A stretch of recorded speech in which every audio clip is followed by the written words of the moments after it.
Hey guys, welcome back. Made a bunch of progress on this thing, so I thought I'd shoot another video for y'all. So things have come a long way since the last time I shot a video. Ooh. It's not quite done, but it's getting real close. So kind of doing like final 5% kind of stuff right now. And I'm waiting on some stuff to come in the mail. So I finished the wiring harness, more or less. I've still got pins to pin in. Don't worry, it's not going to be messy like this.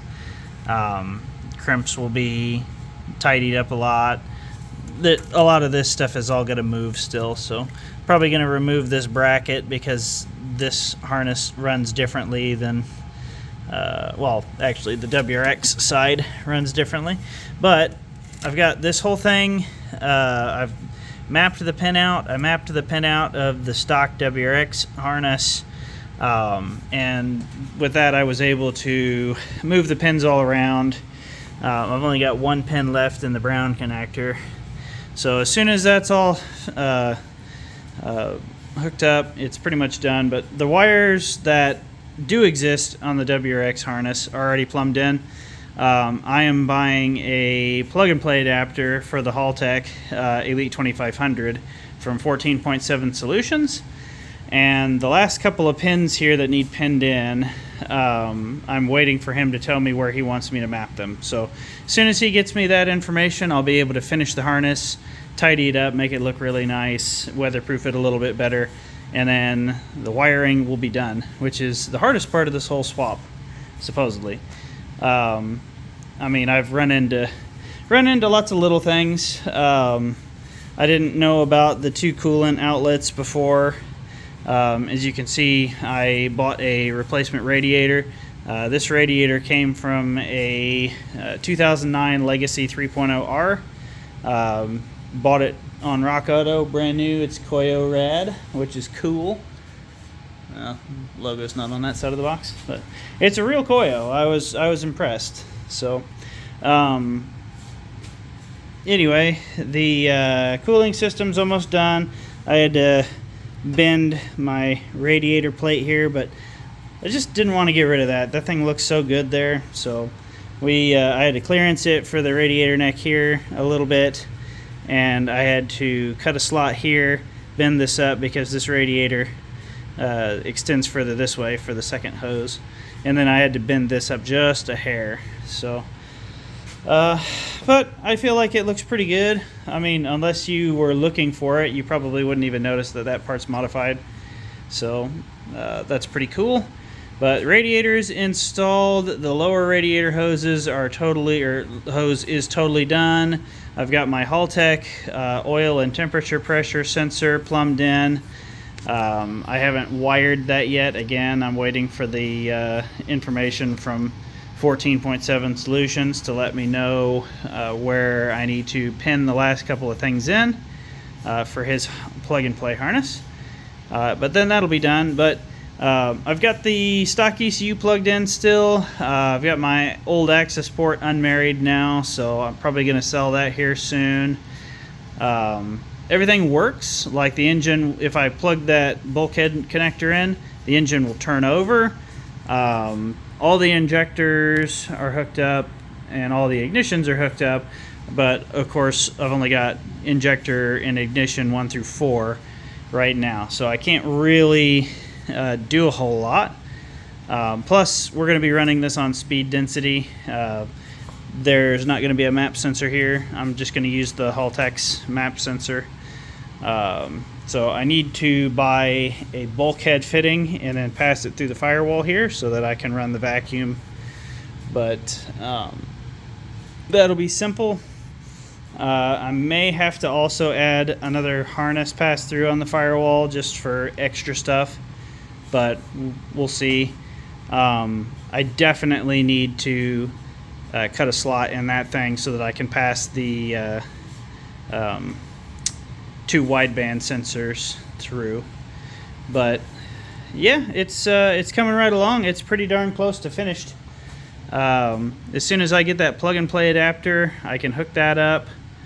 and I won't be able to hook the wideband up. I don't have an exhaust.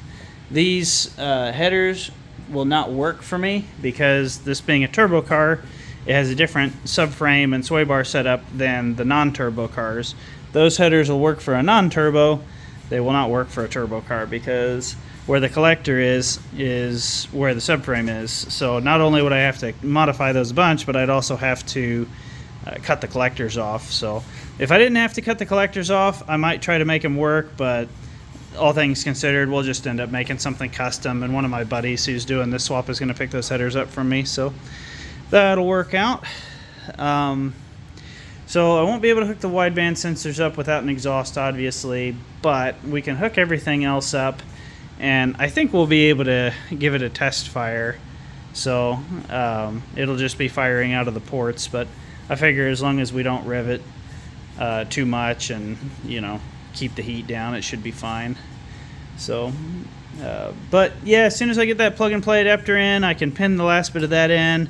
That'll be done. Then I can bolt the intake manifold down, hook up the coolant lines to the throttle body, and yeah, I mean that's pretty darn close to it. So from there, it's just going to be setting the Haltech up, setting all the software up, setting the ignition, injector outputs, all that stuff. And yeah, I mean, we're going to be set. I don't remember what I had showed the last time that I posted a video on this thing, but I was able to find 2 more WRX 565cc injectors. So I've got upgraded injectors. Stock was only 210cc. So we stepped up quite a bit in flow for the injector. And then also I bought some really trick Radium Engineering fuel rails and a Radium Engineering fuel pressure regulator. So I was gonna convert to a return system on here. So I bought these rails that support a return setup, and then I found this. Radium makes a returnless setup for a fuel pressure regulator. So each one of these goes to the fuel rail. There's no return on this side for the fuel rails, but there is a return over here.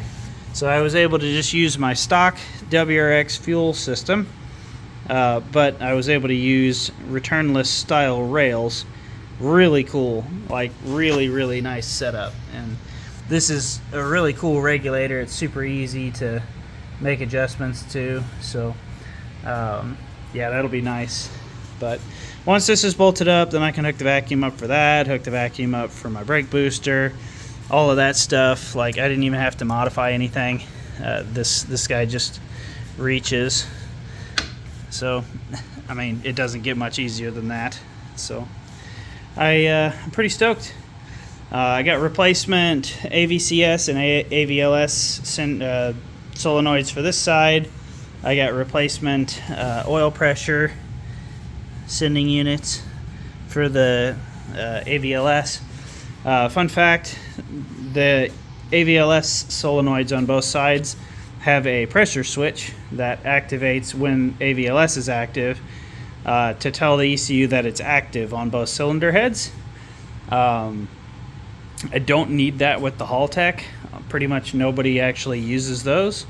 But because I have the oil pressure sending unit underneath the engine that goes to the dummy light unhooked, I took the wiring harness, I cut it, I tied both of the outputs of those switches in together, and they activate the oil pressure dummy light. So I've got a VTEC light. It's pretty cool. You know, when VTEC's active, I get an oil pressure warning on my dash. It is very Subaru. So, but yeah, we're pretty darn close to done. I even bought a new battery for my remote start, or well, not remote start, but for my keyless. And yeah, it's hooked up. Everything's good to go. I've got a ways to go on the interior still, but making pretty good progress. The Haltech is just sitting here. This is the wideband, I believe. Yeah, that's the wideband, and that's just the signal. And then the wideband gets its power from the fuse box, because those have to have their own dedicated power. So here's my wideband box. Then I've got, of course, the two connectors that come off of there that go to my O2 sensors. And then, because this is a daisy chain for CAN, I was able to also hook up my CAN gauge.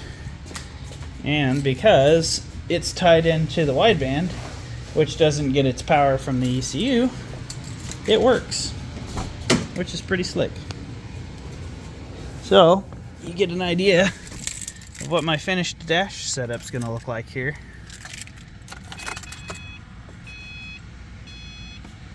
Ooh. I kept the boost gauge. It turns red when I turn the lights on.